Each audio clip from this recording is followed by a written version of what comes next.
Oftentimes when you're building a robot, it's helpful to know what the current usage is of the motors. This way you can optimize any inefficiencies, perhaps that might be caused by the mechanical design, material choice, or even the incorrect motor.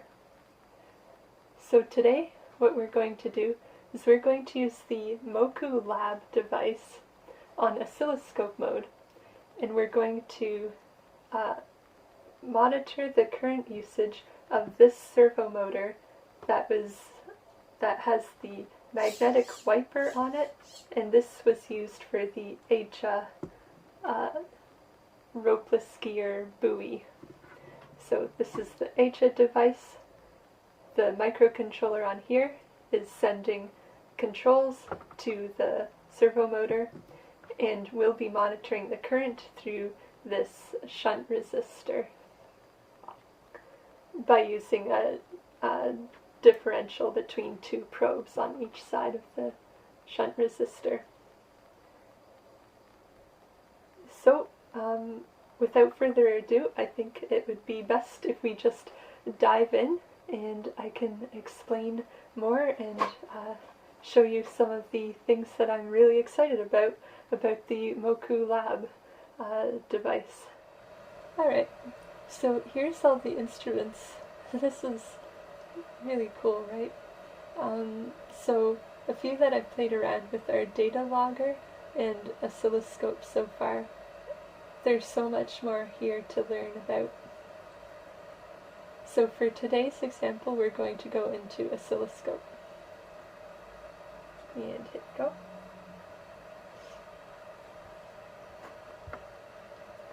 Alright, great. So here we see channel A, channel B, and also math channel. So what we're going to do is we're going to connect everything. And here's our view. Alright, so first up we'll connect, let's see, which one is this? Channel 2. We'll connect channel 2. So this portion right here is ground. This portion right here. There we go.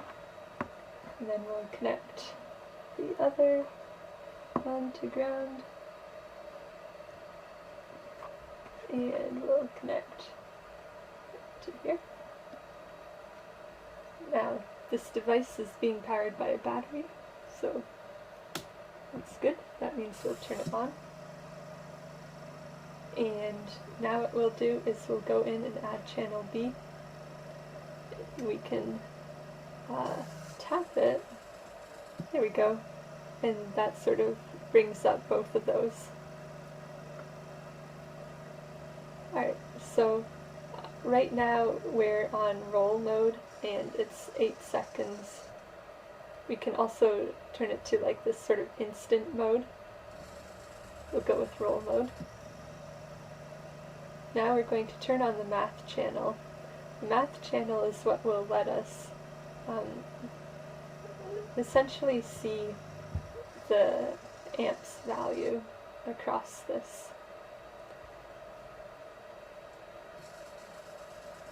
So we're going to do B minus A,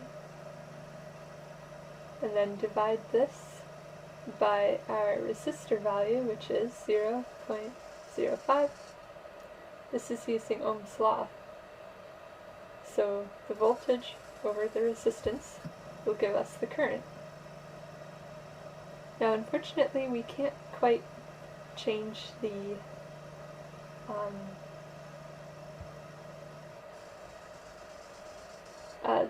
label for what sort of units, so we'll just sort of have to bear with it there. Alright, I'm going to change the time base to, let's say, 15 seconds.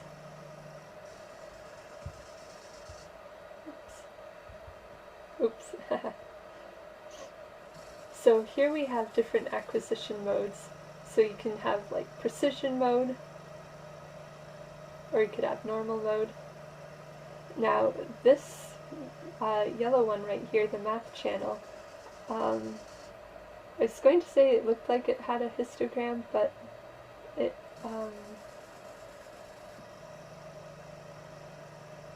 did not. So yeah, anyway, okay. Yeah, it just highlights it in the color that you wish. Okay.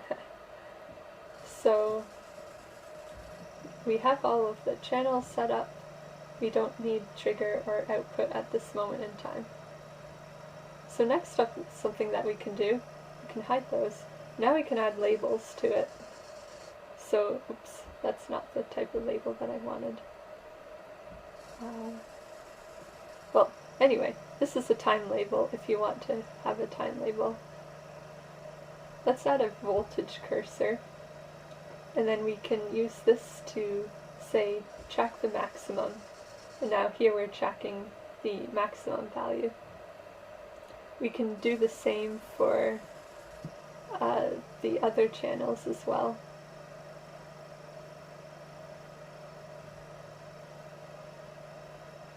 For the other channels, we'll just track the mean, or the average.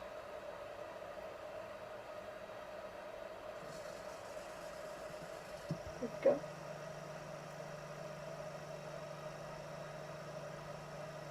So this is pretty neat.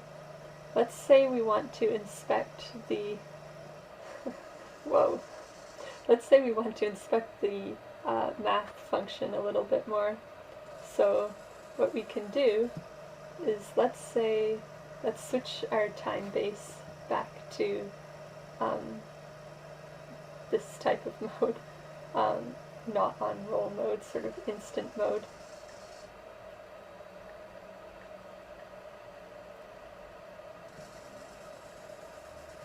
We can have it sort of refresh, say, every 1 second, or if there's even 1 millisecond, 1 microsecond, even faster. Let's go back to 1 second. Okay. And so now we can zoom in the different axes to see what's actually happening here.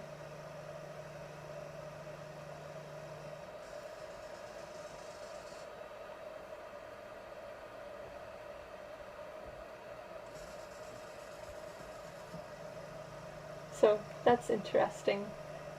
I prefer roll mode because then you can see the changes when the motor is moving itself.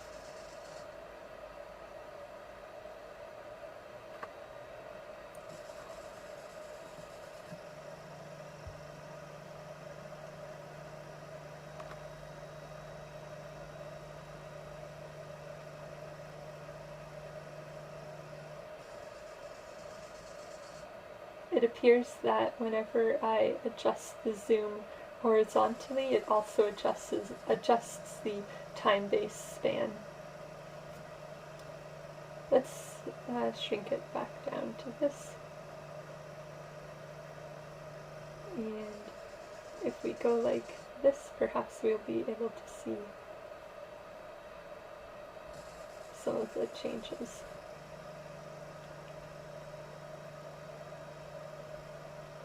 So I'm going to have the time base really long here, 20 seconds.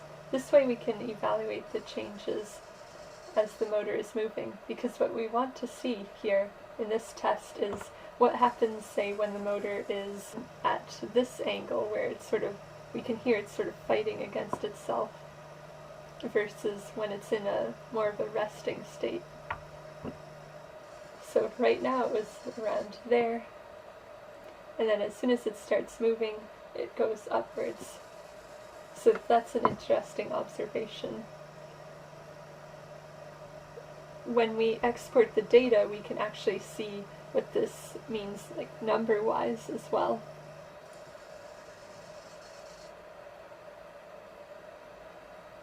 There's another way to evaluate the data too.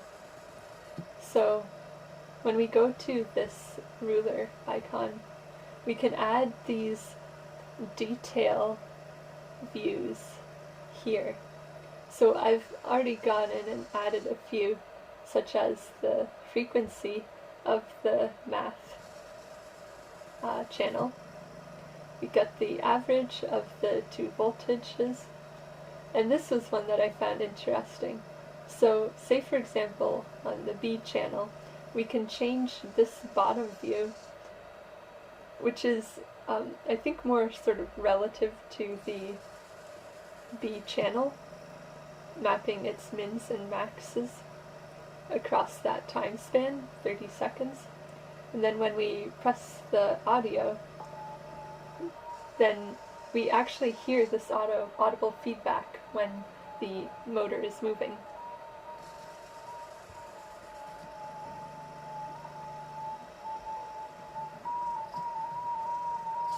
So right there I was fighting against the servo and you could actually hear this.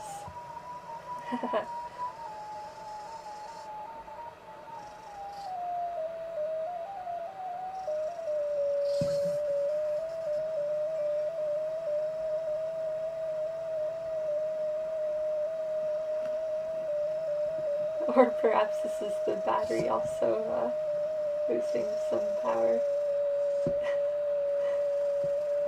Okay. So there we go. The servo just moved again. So that's kind of interesting. We can also view the amplitude in closer detail here of the math channel.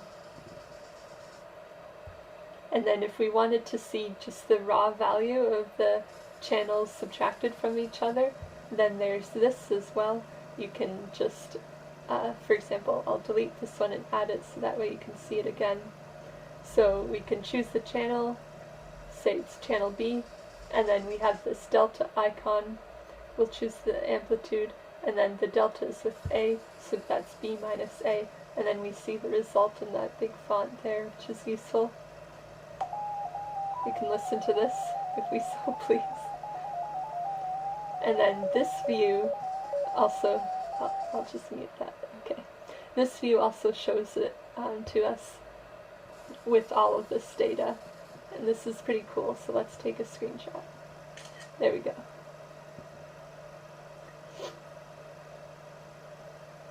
Alright, so yeah, this has been super fun.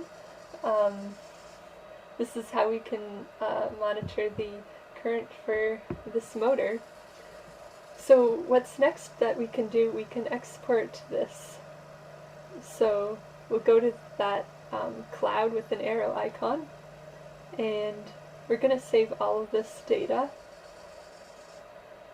and we'll add in a comment here saying like official motor test, and then we'll save it to our files, and then we can view that later. Great, it's been saved. So now the next step is let's go and do a quick data log while everything is set up here. So now we'll go to data logger and we'll load this.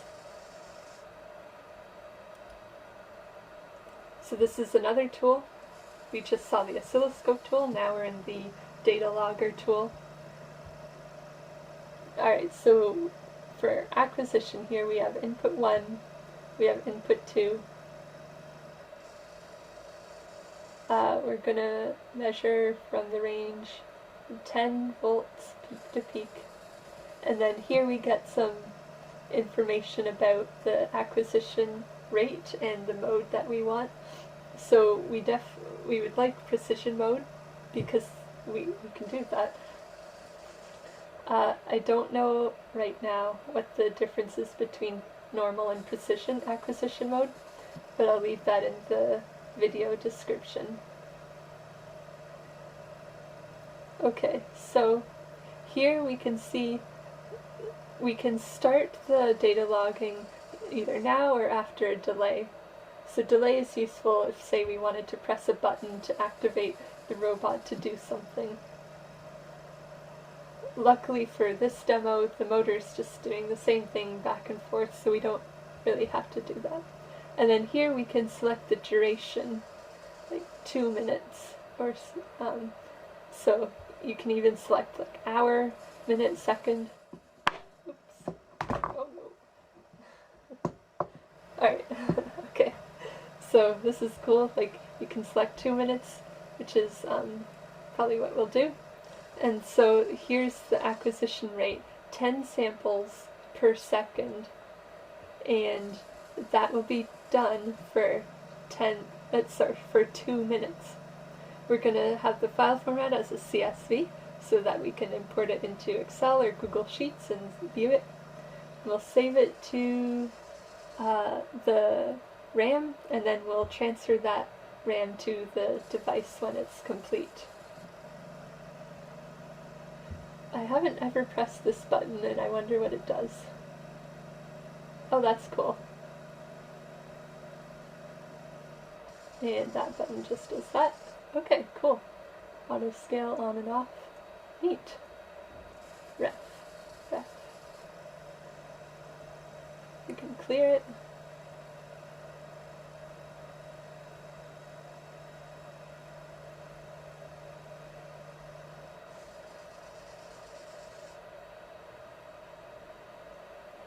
So something that's coming to mind right now is this will be really interesting for logging battery life over time, especially if we can do an indefinite duration.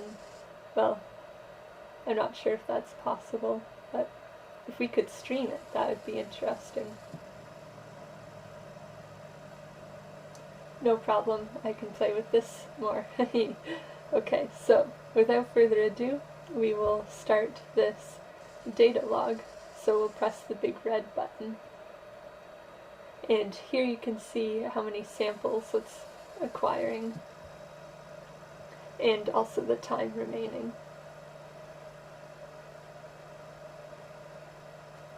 So we'll take a screenshot of this because it also looks neat. So let's see here.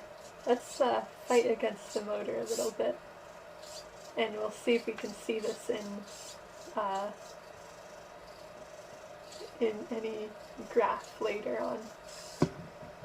And now we'll leave it to be normal again, so we can actually see those perturbations here on the graph. So that's really cool.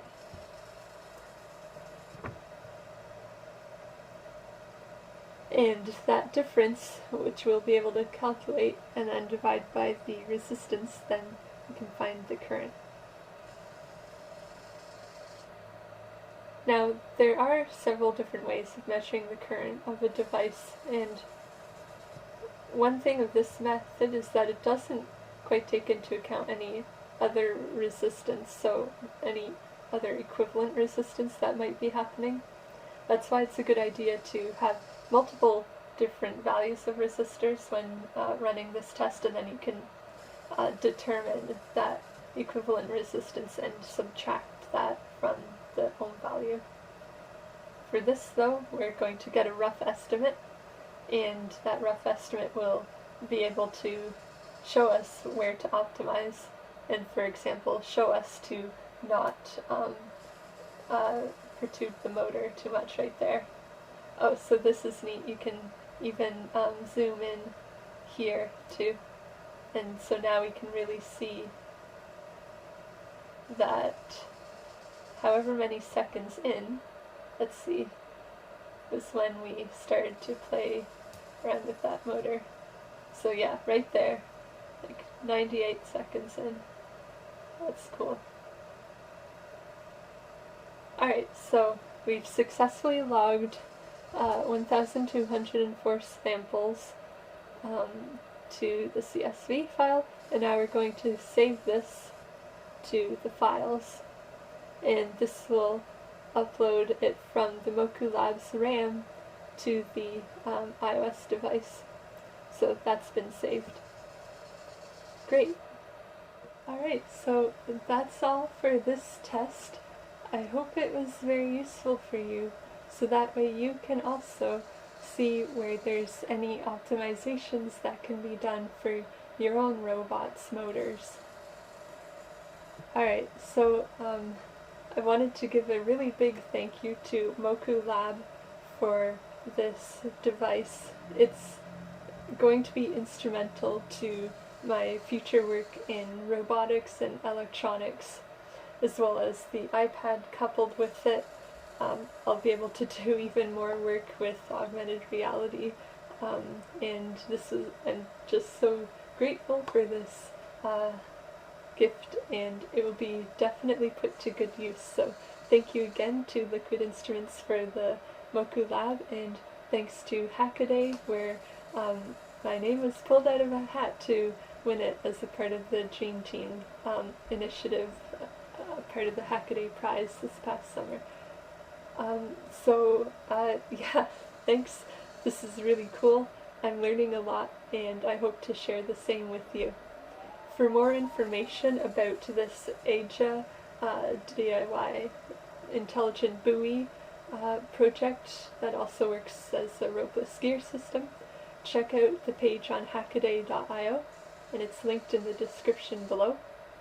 Also check out Liquid Instruments, the makers of Moku Lab, of course. Their link is also in the description. And if you want to see any more environmental robotics projects that I'm working on, please feel free to check out the rest of my videos, or also the other links too. So until then, until the next time at least, I hope that everyone will be making the best robots as possible to keep helping our planets.